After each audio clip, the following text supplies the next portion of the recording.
Aujourd'hui, je vais vous présenter quelqu'un que tout le monde connaît, à part si vous avez 7 ans. Déjà, je vais vous montrer cette peinture. Est-ce que vous la reconnaissez? Peut-être pas. Alors, je vous laisse 3 secondes pour réfléchir à qui ça pourrait être. Et bah, sachez que la personne qui a fait cette peinture n'est autre que Adolf Hitler. Adolf Hitler, qui est né de 1889 à 1945, est un homme politicien allemand. C'est aussi le chef du parti nationaliste socialiste des travailleurs allemands. Bon, il est né à Braunau am Inn en Autriche. C'était un élève, soyons honnêtes, claqué au sol. Il a échoué à 2 reprises pour entrer dans une des écoles d'art les plus prestigieuses à l'époque, et même maintenant, les Beaux-Arts de Vienne. En 1913, il s'installe à Munich. Il a servi comme estafette sur le front de l'Ouest. Il a été blessé, gazé, mais il a reçu la Croix de Fer pour sa bravoure, ce qui est quand même pas mal.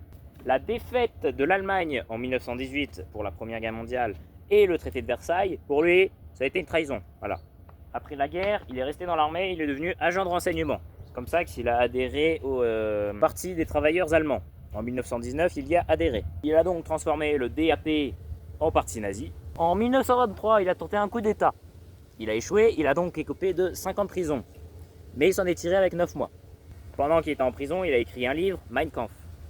Après qu'il soit libéré, il a refait le parti nazi. Le 30 janvier 1933, il est devenu chancelier par le président Paul von Hindenburg.